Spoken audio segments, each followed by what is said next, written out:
Blind గా వేస్తారు తప్ప మరి ఇక్కడ ఉన్నటువంటి ఎప్పుడో 2 నెలల క్రితం అనౌన్స్ చేసి సీట్ లేదు అని చెప్పినటువంటి మళ్ళీ నల్లివేలు రామకృష్ణారెడ్డి గారి ఫోటో దాంట్లో ఉంది అని అంటే పురంధేశ్వరి గారి మీద నల్లివేలు రామకృష్ణారెడ్డి గారికి ఇప్పించడానికి ప్రయత్నాలు చేస్తున్నారు అనేది దాంట్లో కొన్ని కథనాలను చూశారు. అంటే మళ్ళీ ఇది కూడా అన్యాయం చేస్తారు. ఎందుకంటే పాప ఆయన బీజేపీలో కష్టపడ్డటువంటి వ్యక్తి, ఆయన కాదని మళ్ళీ ఇప్పుడు మీరు సీట్లు అనౌన్స్ చేసినాక మళ్ళీ మీరే మారుస్తున్నారని అంటే సరే ఇక్కడ ఏం జరుగుతా ఉంది అక్కడ అనేదానికి ప్రజలు ఒకసారి గమనించమని చెప్తున్నా. ఇందాక ఒక్క మాట నేను ముగిస్తాను సార్. నేనైతే మాత్రం ఈ ఎన్నికల్లో ఒక ఎన్ఆర్ఐ కూడా సీట్ ఇవ్వాలి. ఒక ఎన్ఆర్ఐ కూడా ఎన్నికల్లో అయితే సీట్లు ఇవ్వాలి. అంతా ఇక్కడికి సంబంధించినటువంటి వ్యక్తులకి ఇచ్చాం. డబ్బులు ఓట్లు కొంటానని ఎవరు స్టేట్మెంట్ ఇవ్వట్లే. అంటే వాళ్ళు మాకున్న ఎన్ఆర్ఐలు ఇక్కడ ప్రజలు వాడు వీడు ఎవరు అనేటటువంటి ఎన్ఆర్ఐ నుంచి మాకు ఎవరు లేదు సార్. తెలుగుదేశం ఎన్ఆర్ఐలు అంటే వాళ్ళని ఇక్కడ జనాలే వాళ్ళకి ఎంత చులకన వాడంటారు వీడంటారు, వాళ్ళకి పిల్లలు పిల్లలు లేదా వాళ్ళు లొంగర అని చెప్పి కూడా మాట్లాడతారు. అదే అట్లు కొందామని మాట్లాడతారు. కానీ అట్లాంటి ఎన్ఆర్ఐలు అయితే మాకు ఎవరు లేరు. రైట్. లక్ష్మణ్ గారు దీన్ని ఎలా చూడాలి? అసలు ఏమవచ్చు? మీకు భారతీయ జనతా పార్టీ ఏం నిర్ణయం తీసుకోవచ్చు? అధినాయకత్వ నిర్ణయం మారుద్దా?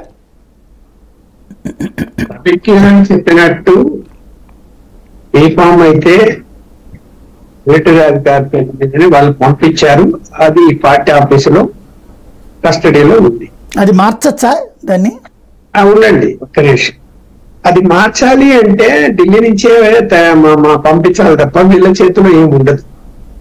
వీళ్ళు దాన్ని స్టాంప్ వేసి ఇచ్చేయడం తప్ప వీళ్ళు మార్చే అధికారం వీళ్ళకు ఉండదు. వాళ్ళు బ్లాంక్ డిఫామ్లు ఎప్పుడు కూడా సంతకాలు పెట్టి ఎవరికి ఎక్కడ ఇవ్వరు. ఆ సిస్టమే లేదు. అందువలన ఇక్కడ దీన్ని ఎవరు ఆపుతున్నారు అంటే బీజేపీ ఆపడం లేదు, తెలుగుదేశం ప్రెజర్ పెడుతున్నది, ఆపిస్తున్నది. ఎందుకు అంటే అతను వెళితే ఒకవేళ అతను రెబల్ క్యాండిడేట్ గా పోటీ చేస్తే బీజేపీకి ఇబ్బందికరమైన పరిస్థితి వస్తుంది. అలాగే పార్లమెంట్ పరిధిలో ఉంది కాబట్టి ఆ పార్లమెంటు అభ్యర్థికి కూడా ఇబ్బందికర పరిస్థితి వస్తుంది. ఇప్పుడు ఆ పార్లమెంట్ అభ్యర్థి ఎవరు? సీఎం రమేష్.